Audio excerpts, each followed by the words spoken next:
Welcome back to Ozarks Tonight. Well, ahead of Super Tuesday, we are welcoming in our political analyst, Dr. Brian Calfano, to explain what is going on and what to expect tomorrow. Dr. Calfano, thank you so much for being with us. Great to see you, Jen. Yeah, lots going down for tomorrow and Super Tuesday, and lots breaking even today in political news. Yeah, so we now know Amy Klobuchar is out. Pete Buttigieg earlier also announcing he is out. What does that mean for tomorrow? How is that going to change things for Super Tuesday? Well, great question, and it's on everyone's mind, and the answer is probably not as much as you might think, because a lot of the big states like Colorado and California, which California has the largest delegate total, over 400 Democratic delegates are decided tomorrow in that contest. Those western states very much like their early voting, and so votes for those primaries occurred starting weeks ago. Now, there will still be voters showing up tomorrow at the polls in those states, but you have a good percentage who have already voted. And it's going to be impossible, obviously, for those cast votes at this point to be affected by any new news that comes down.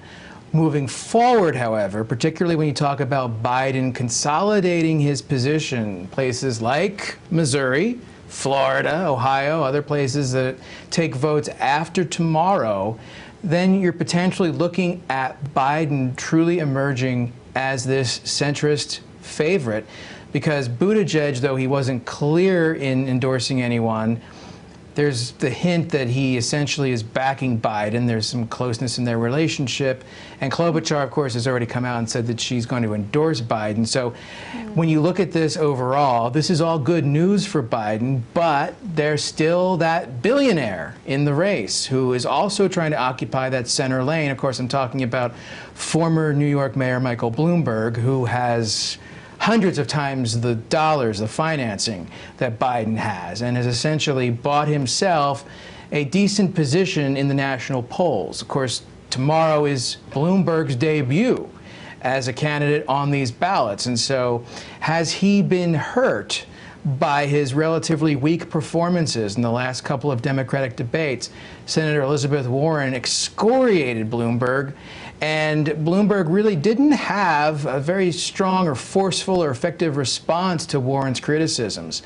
And so the word on the street is that Bloomberg's momentum has been stopped by that to a certain extent. And looking at these national polls and looking how far ahead Sanders is in California, which again has over 400 delegates that get decided tomorrow, he's going to maintain good numbers and he's going to consolidate his lead to a certain extent. The question really becomes, how great an inroad can Biden make against Sanders? Because I don't think anyone's expecting Biden to overtake Sanders by any stretch, even with these dropouts. It's going to take a lot of effort and a long haul for Biden to be able to catch up to Sanders. His real goal and his motive at this point should be trying to slow Sanders' ascent to this Democratic nomination down to the extent that he can.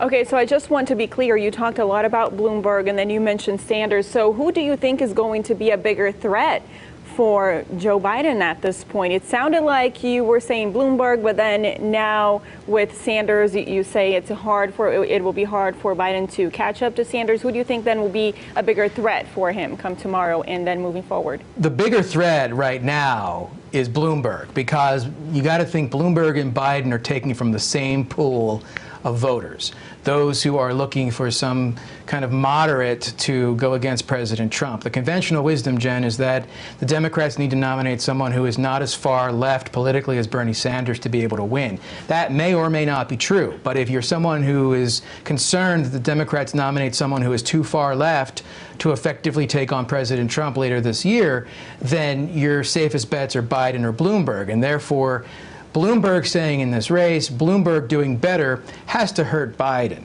And of course, we don't know, in terms of the folks who were supporting Buttigieg and Klobuchar, who they're going to end up splitting for. They're going to split more towards Bloomberg, or they're going to split more towards Biden. And then, of course, the wild card in all this remains Elizabeth Warren, because she's tacked a fairly close track with Bernie Sanders and his perspectives.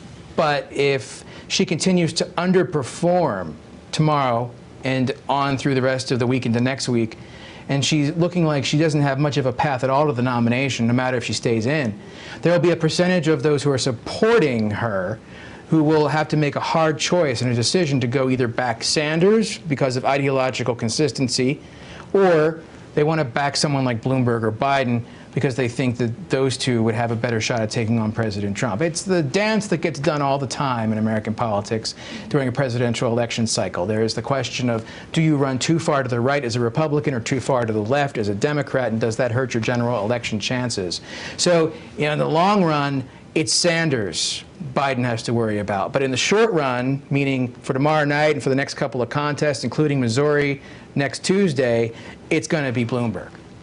Okay, now let's talk about Missouri. Where do Missouri voters come in all of this? What are Missouri voters thinking about and paying attention to?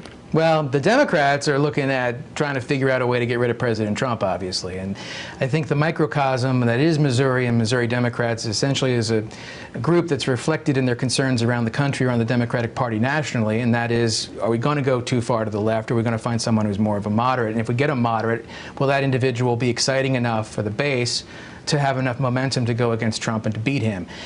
The most recent polling that I took a look at, done in Missouri, and it's not very recent, unfortunately, is at the end of January. And it looked like Biden was up by double digits over the rest of the field. And of course, a lot has happened since the end of January. And so whether or not Biden wins Missouri by a large percentage, or it's a squeaker, or maybe Sanders comes on strong by building on momentum that he gains tomorrow night coming out of Super Tuesday, that all remains to be seen. My sense is, given how conservative Missouri is more generally, that if it is older voters who are showing up to vote in the Democratic primary next week, you're going to end up most likely having a Biden victory. But where Sanders does extremely well would be among the young folks. And so if you're showing up and you're going to cast a ballot in Missouri next week, and you're going to declare you want to take a Democratic ballot because you don't do a partisan type of primary, you basically just show up and declare what you're going to do that day. If the voters who are younger, who are college educated or college age, show up, and so it's going to just depend on turnout, and the Sanders campaign realizes that, and that's why they're investing a lot of money in keeping momentum moving as highly and as strongly as it can, and trying to make sure the college campuses are as energized as possible for this get out the vote effort, because Sanders' success will depend on that millennial vote, that up to 35 years of age vote, that group that feels disaffected and disenfranchised, and that the system's not working for them, and that it's key to turnout for every race and for every candidate, but much more so for Sanders than for Biden, because he has a built-in advantage with the older folks who tend to turn out to vote more frequently anyway. All right, we will have updates on Super Tuesday and keep following this race. Political analyst Dr. Brian Calfano, thank you so much for being with us tonight.